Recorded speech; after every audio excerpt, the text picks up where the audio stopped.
Hi all, creating letter pillows today. So Neci Love Harmon here, and I cut my pattern out.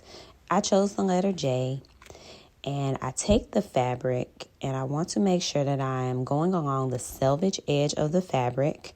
I folded the fabric over so I could cut two pieces at one time.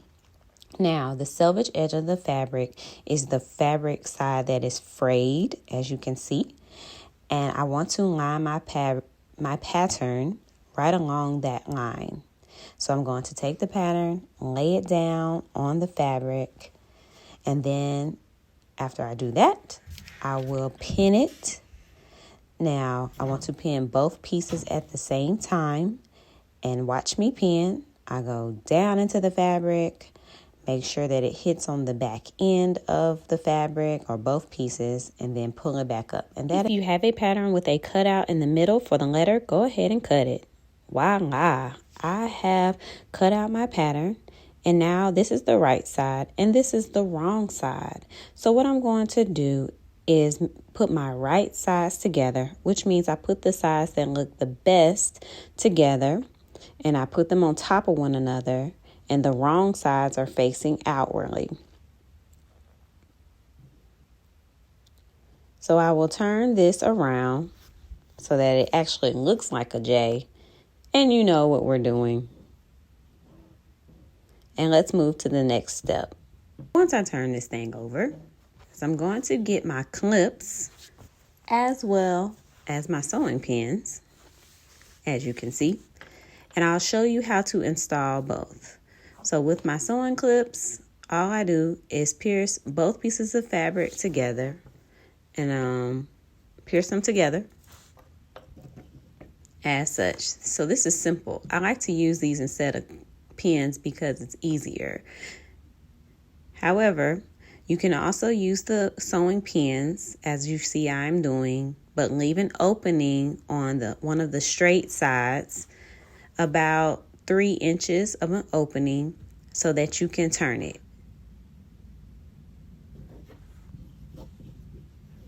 So this is one of my diagrams that I showed, and what I'll do is I'll make a 1/4 seam allowance all the way around my letter and leave about 3 inches open. Now, if you look at your needle plate, you will see that there are marks here, and they are usually 1/8, 2/8, 3/8 type of marks. You want to put it on the 2/8 or the 1/4 seam allowance mark, and go ahead and stitch all the way around. Take your time on those corners, making sure that you're not going off of the fabric.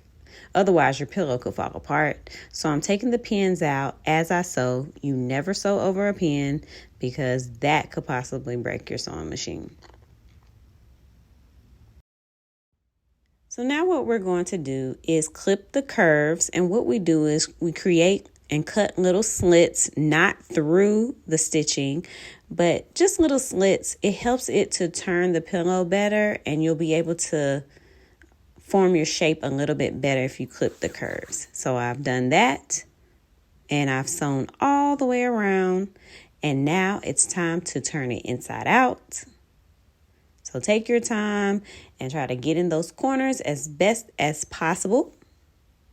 Because you have clipped the curves, you should be able to turn it and it actually looks like a letter and not like a blob. So I've turned it inside out. And the next thing I'm going to do is take a little bit of fluff at a time. So here's my fluffy fluff. And I take it and I ball it up, put it in my pillow a little at a time, a little more at a time.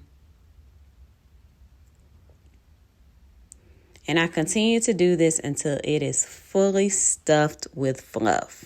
Now, whether you use old fluff from an old pillow or you buy new fluff, it's all good. So I have stuffed it, and now I am almost done. Oh, so excited. So you can close your pillow 3 different ways.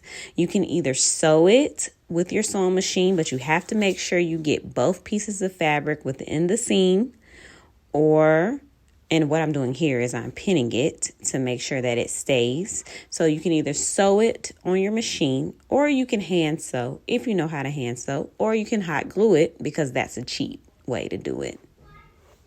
So here we go. I have created my J. Doesn't it look fabulous? Try this project at home. You will love it. Thanks for watching and happy sewing.